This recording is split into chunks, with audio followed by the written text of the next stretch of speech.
Good morning. Today you are having a quiz. The first part of the quiz has to do with conjectures, compounds, and conditions. So we're going to have a very quick review on those. Remember that a conjecture is a statement that we reach using inductive reasoning. We have a reason and we think that something is true.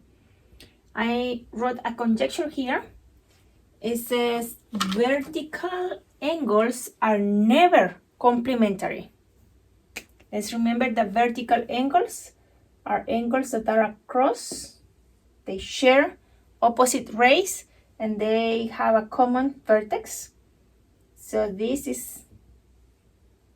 are the same, they are congruent. Those are vertical angles. And this will be vertical to this other. Now, my conjecture says that the vertical angles are never complementary. Is my conjecture true? Let's see, how about if one of the angles is 45 degrees? So the vertical angle needs to be 45 also, because they are congruent. Vertical angles are congruent. And if I add 45 plus 45, I get 90 degrees. So they could be complementary. Vertical angles could be complementary. And my conjecture is false. When I have a false conjecture, then I can write a counterexample. A counterexample is an example of why the conjecture is false.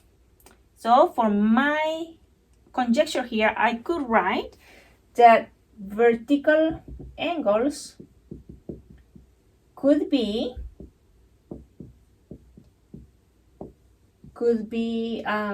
complementary if they are or they measure 45 degrees. If each one of them measures 45 degrees. So that's what a counterexample is. It's an example that makes a conjecture false.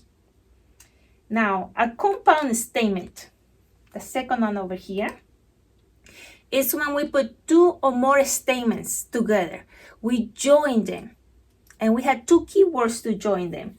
One is the word and. Let me see. Here we can use the word and we represent that by this symbol, and.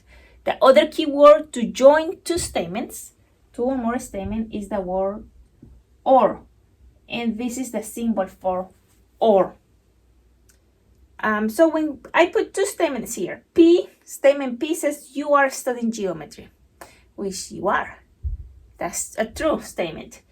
Statement Q, I am a language art teacher. I am not. So if I join these two, I would write it in a symbolic way like P and Q. If I make a compound statement using the word and if I join these two statements with an or, I would say P or Q.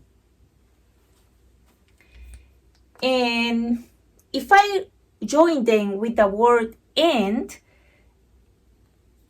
then my compound statement is called a conjunction.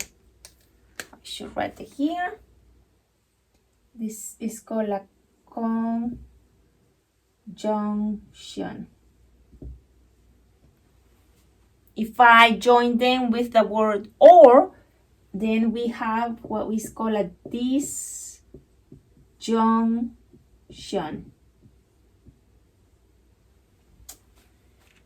And let's see how they will look like. If I do a conjunction of these two statements, it will say you are studying geometry and I am a language art teacher. My compound statement, because I had to, is false. Why?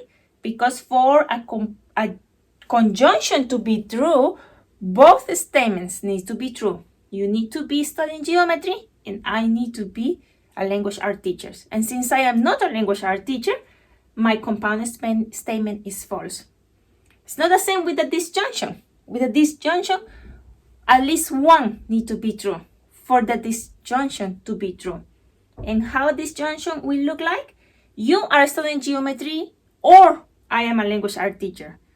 Since you are studying geometry, and that's true, then the compound statement is true. You are studying geometry, or I am a language art teacher.